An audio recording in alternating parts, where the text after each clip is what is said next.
আমার জীবনে 50-55 বছর বয়সে আমার জীবনে আমি এমন ঘূর্ণিঝড়, এমন তুফান আর নদীর এরম উত্তাল ঢেউ আমি কখনো দেখি নাই। এখানে যারা আছে গরিব দুঃখী মানুষ, এখানে ইব্রাহিমপুর ইউনিয়নের তহসিল অফিসের পিছে অসহায় মানুষ, তারা ঘরবাড়ি উঠে থাকে। যেই ঢেউয়ের বাড়ি ঘরের উপরে দিয়া ঢেউ গেছে, মানুষ দেখে আতঙ্ক। ওই টাইমে অন্ধকার ছিল, কোনো বিদ্যুৎ ছিল না, মানুষের হাহাকার নৈরাকার। এই কেয়ামত যারা নদীর পাড়ের বসবাসকারী, তারা কেয়ামত কালকে এই দুনিয়ায় তাকে দেখাইছে।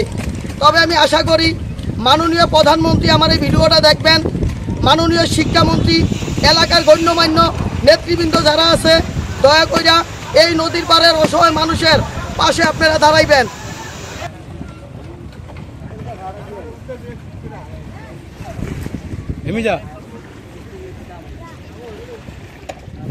গতকালকে বিকাল 4টার দিকে খাওয়া দাওয়া করে শুয়ে রয়েছি।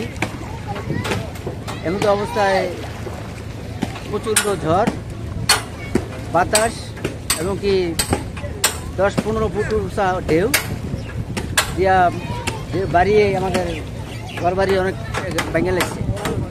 আমরা অনেকটাই ক্ষতিগ্রস্ত হয়েছি। আমরা সরকারের পক্ষ থেকে সহযোগিতা চাই। সরকারি পক্ষ থেকে যদি আমাদের ঘর রিপেয়ারিং করে দেওয়া হয় তাহলে আমরা অনেক উপকৃত হব।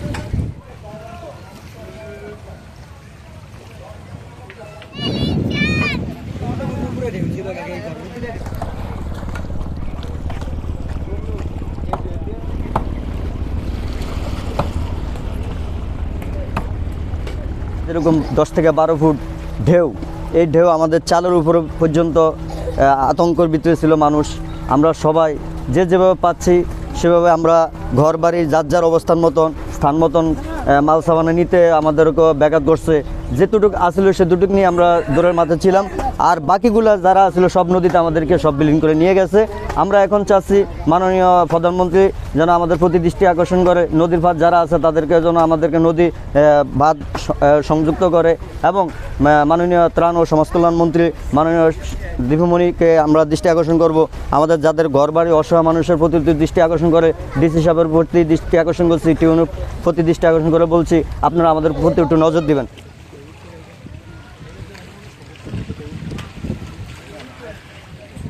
আমার জীবনে আমি আসলে এরকম বৃষ্টি তুফান দেখি নাই, এই বই প্রথম দেখলাম। অনেক ছিল, মানে ঢেউলে কোনো চোখই দেখা যায় না, এমন ঢেউ। আমি দাবি হয়েছি গরিব মানুষের ঘর দুয়ার ভাঙছে, তার দিব একটু সাহায্য করবো সরকার।